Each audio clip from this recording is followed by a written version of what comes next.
नमस्कार, प्रभा साक्षी देख रहे हैं आप। आपके साथ मैं हूं अंकित सिंह। वक्त संसद डायरी का है।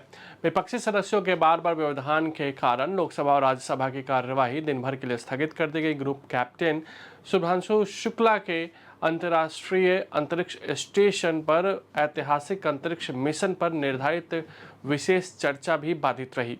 भारतीय बंदरगाह विधेयक 2025 पारित होने के बाद राज्यसभा की कार्यवाही दिन भर के लिए स्थगित कर दी गई। इस साल 30 जून तक नियामक और भू राजनीतिक मुद्दों के कारण 5706 उड़ानें रद्द की गई हैं। बिहार में मतदाता सूची के विशेष गहन पुनरीक्षण के खिलाफ सोमवार को संसद भवन परिसर में विपक्षी गठबंधन इंडिया के घटक दलों का भी प्रदर्शन जारी रहा। अब संसद के दोनों सदनों में आज क्या कुछ हुआ वो आपको बताते हैं।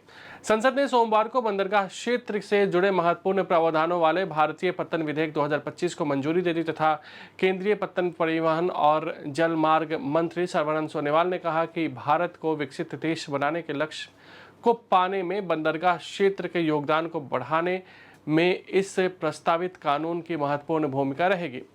राज्यसभा में इस विधेयक पर चर्चा और मंत्री सोनोवाल के जवाब के बाद इसे ध्वनिमत से पारित कर दिया गया।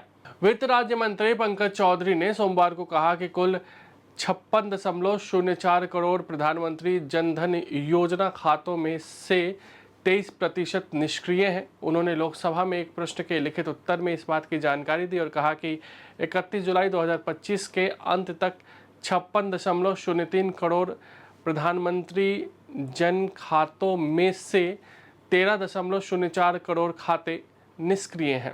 बिहार में मतदाता सूची के विशेष गहन पुनरीक्षण के मुद्दे पर सोमवार को लोकसभा में विपक्षी दलों के सदस्यों के हंगामे के बीच ग्रुप कैप्टन शुभांशु शुक्ला की अंतरिक्ष स्टेशन यात्रा पर चर्चा के दौरान केंद्रीय मंत्री जितेंद्र सिंह ने कहा कि 2040 में एक भारतीय अंतरिक्ष यात्री चांद की सतह पर उतरेगा।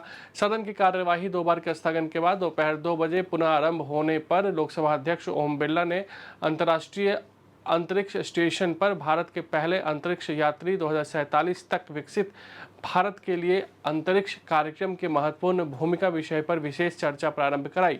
विपक्षी दलों के सदस्यों की नारेबाजी के बीच विज्ञान एवं प्रौद्योगिकी राज्य मंत्री जितेंद्र सिंह ने अंतरिक्ष यात्री शुभांशु शुक्ला की अंतरिक्ष यात्रा पर चर्चा की शुरुआत करते हुए कहा कि एक भारतीय अंतरिक्ष यात्री 2040 में चांद की सतह पर उतरेगा। उन्होंने कहा कि इसे 2047 तक विकसित भारत बनाने के प्रधानमंत्री नरेंद्र मोदी के संकल्प की सिद्धि होगी।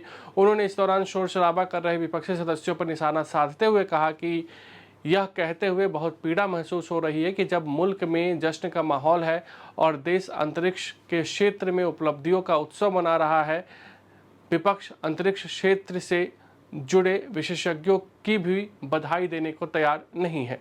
लोकसभा में सोमवार को जनविश्वास उपबंधों का संशोधन विधेयक 2025 पेश किया गया, जिसे सदन ने अध्ययन के लिए प्रवर समिति को भेजने के प्रस्ताव पर मुहर लगा दी।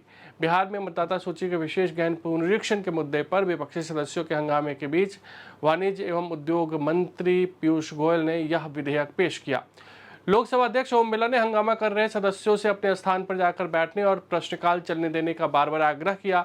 उन्होंने विपक्षी सांसदों से कहा कि यह प्रश्नकाल है, जितनी जोर से आप नारेबाजी कर रहे हैं उतना ही जोर लगाकर यदि प्रश्न पूछेंगे तो देश की जनता का कल्याण होगा। बिरला ने प्रदर्शन कर रहे सांसदों से नाराजगी जताते हुए कहा कि आपको जनता ने सरकारी संपत्ति तोड़ने के लिए नहीं भेजा है। मैं चेतावनी दे रहा हूं कि किसी भी सदस्य को यह विशेषाधिकार नहीं है कि वह सरकारी संपत्ति को तोड़ने का प्रयास करे। अगर आप भी लेना चाहते हैं देश दुनिया की तमाम जानकारी तो आज ही सब्सक्राइब करें हमारे चैनल को। साथ ही नीचे दिए बेल आइकन को जरूर दबाएं ताकि हर अपडेट आप तक पहुंच सके।